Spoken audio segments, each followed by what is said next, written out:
Home is by far and away the largest off-fan game, yet it's not really one I've done justice on this channel. I've only mentioned it a few times, and I've never done a challenge run on it, so I decided to change that. Except, I couldn't really think of a challenge run that could actually be completed because of how infamously difficult the final boss is. So, I managed to settle on one. Can you beat Home without using Expirations? Now, this seems like a simple challenge run. Expirations are mostly only used on bosses, so most of the run seems like it would be the same. And it is very simple, which is why we're playing on hard mode. That's right, much more difficult encounters and blue save points that don't restore health. Rules are what you'd expect. No expirations are allowed to be used or bought, and we have to sell them at every instance possible. However, this does not include just expirations. It also includes any usable item that deals direct damage to the enemies. Those are expirations, inspirations, blind eyes, and evil eyes. I only said expirations as they're the most powerful, and it's much simpler and easier to understand in the title.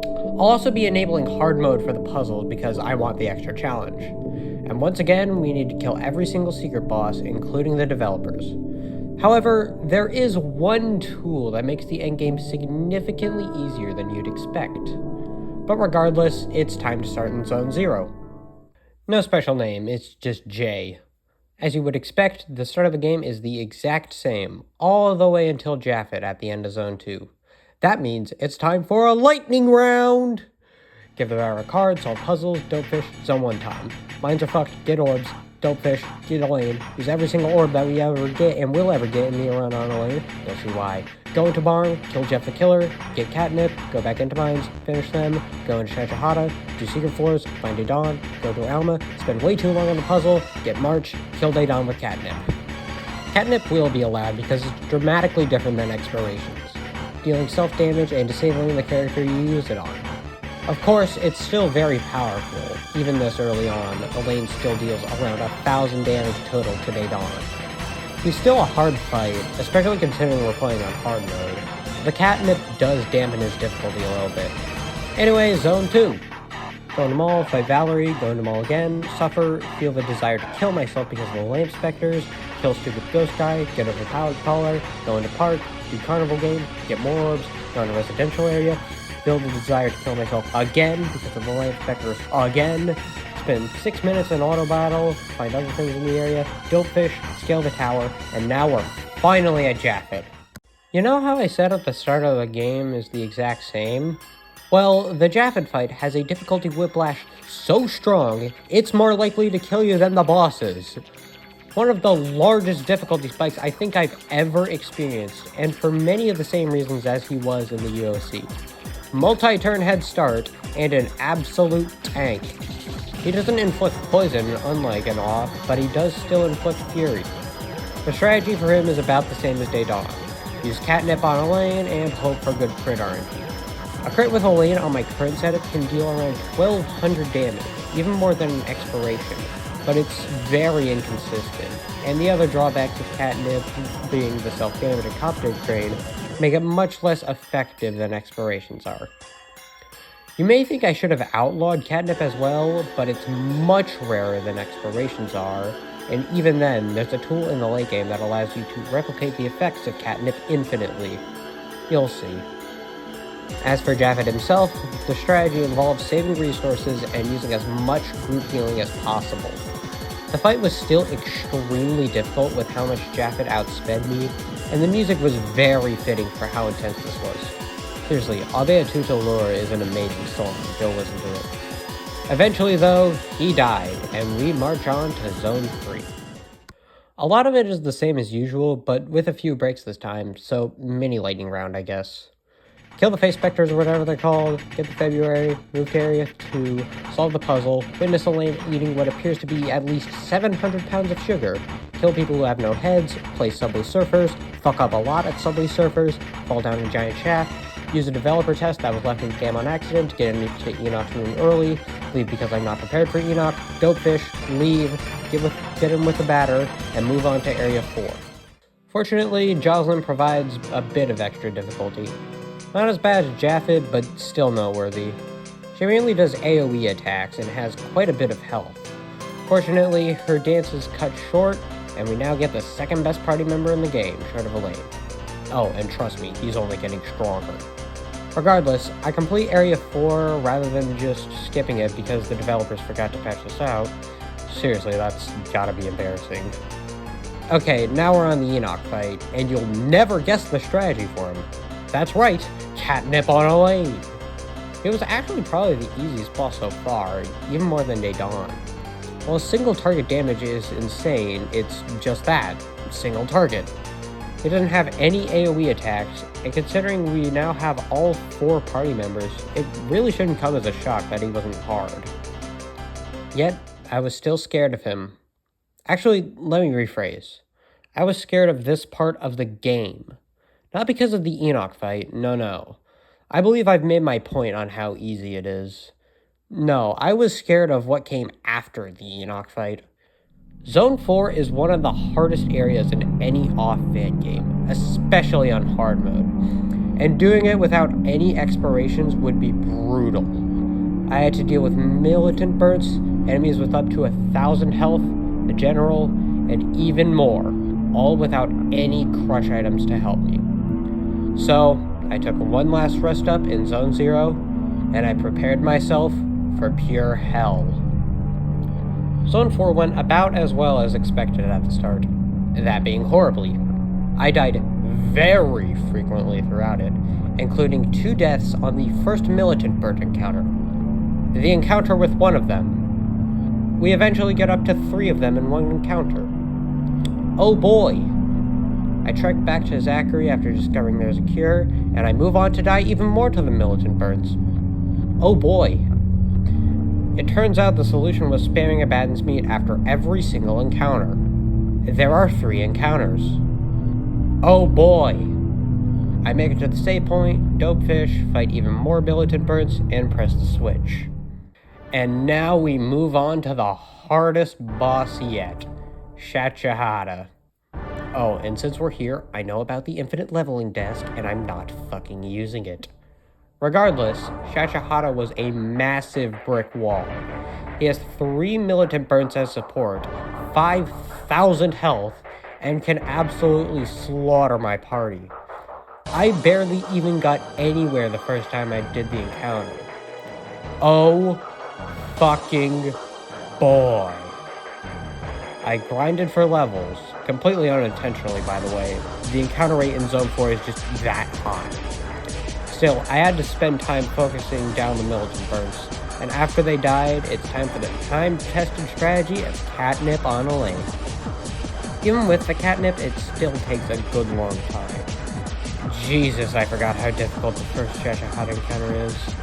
But he finally falls for the first time, and he fucks off to find the library, flipping off the friends of friends while he follows him fasting. I upgrade my gear via a shop, including a chaotic claw for the judge that allowed me to go first. Then I go down to the basement and take care of the weird alien guy and Erebos. Erebos was actually kind of difficult. Not quite Shachahada, but still a bit of trouble. Now that he's dead, we can move on to the rest of the library, including a puzzle I spent 5 minutes on, some incredibly easy riddles, and a rematch with Shachahada. He's not nearly as difficult as he was the first time, although we don't have any catnip to carry us. He was kind of similar to the first fight, but just with us at a higher level. He falls for the second time, and I'm not doing the alliteration bit again. Also, you can get random encounters in the area under his desk. I have no clue why. Okay, we finally made it to the top of the library with some of the hardest puzzles in the game, such as pressing your face into a wall for 30 seconds while you wait for good RNG, a first grade level connect the dots puzzle, holding left, and my personal favorite, literally just waiting. Now we can take on the witness. First try, I get obliterated instantly from bad RNG. Second try, I spam the add-on and get good RNG. Couldn't use catnip because I didn't have it, but even if I did, the auto-target would hinder me because it had hit the witness. Now the batter can fucking kill her and we wake up in Purified Zone 1, which has nothing of note. In fact, almost none of the Purified Zones do. So you know what that means. Lightning round 3! push rocks, get in tram, Elena Sag, do puzzles, get coin, dope fish, enter maze, kill Daedon.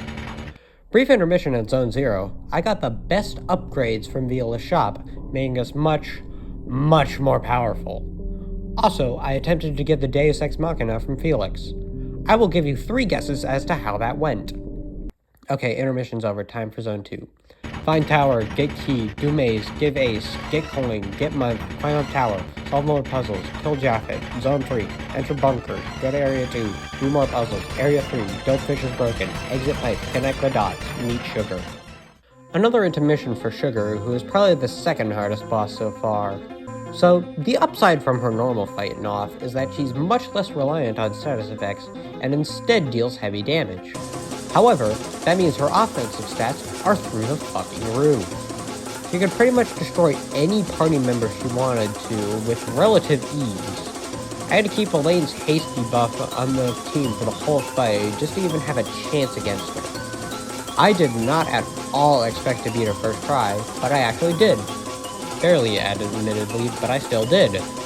We now have Jocelyn's Restore Collar. Back to the lightning round!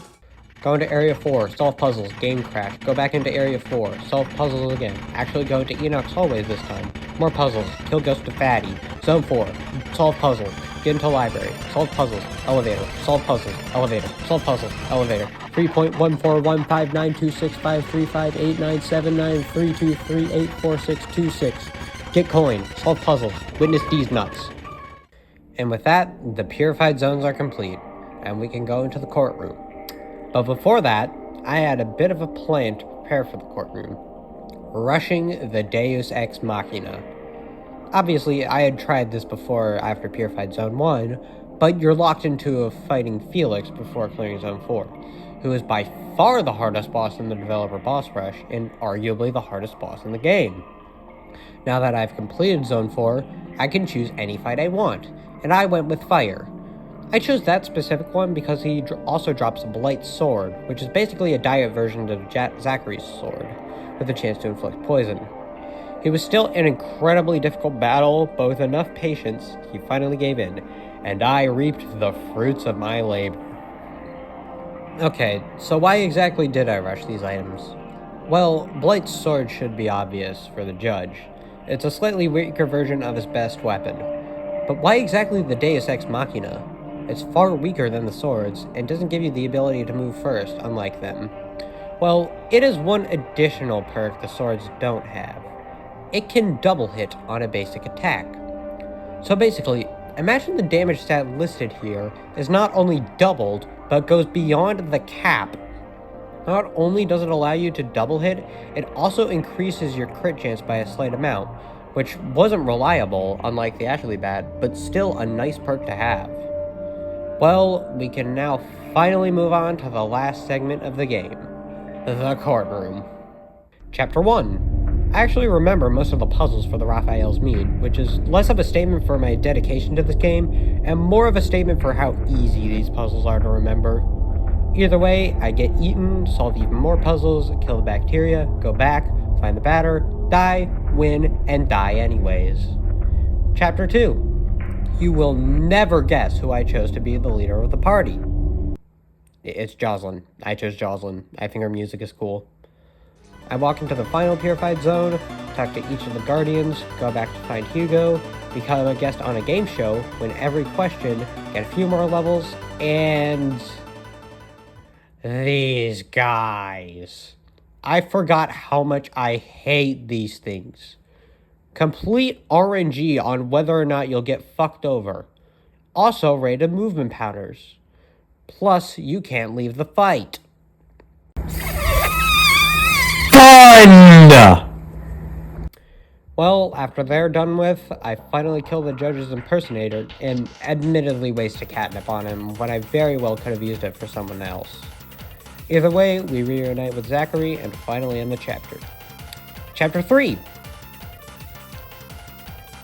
Chapter 4. You bet your sweet Bipsy I grinded like crazy here. I had 5 Abaddon's meats and 7 platinum flesh, and through those resources, I was able to grind up from level 27 all the way to level 35. Jesus Christ, that's some crazy grinding. Well, once we finished the grind, I took on Zachary, who was unsurprisingly quite easy. Grinding for 8 whole levels in the endgame is a huge improvement, not even considering the extra gear I got. Well, we finally got Zachary's sword, and we are ready to take on the Queen. The Queen was even bigger of a slog than she normally is. Yeah, what did you expect? In case you haven't played on the 1.0.3 version, the Queen gets 3 add-ons that mirror the ones in the off-fight. I have no idea why the devs did this. The Queen was already a hard enough boss fight, and this just makes it take forever. It took 7.5 minutes to kill her. Why did they add this? Okay, now we're done with the courtroom, so all we have left is the rest of the developers and the bad batter. But before that, you can actually grind in the hallway before Hugo's room in Chapter 0, which I did, all the way until Elaine got to level 37, where he unlocked Fearless Duress. Remember way back when, where I said you can replicate Catnip indefinitely? This is what I meant. It gives the same stats as Catnip, on top of allowing you to target and move at any time, with the only flaw being self-damage increasing. All we need to do is use Restore on him to damage the self-damage, and we're set to rip through anything. And when I say rip, well... someone call Phil Swift. That's a lot of damage. Okay, now for the developers. Suzuka managed to shapeshift into a dead guy rather quickly.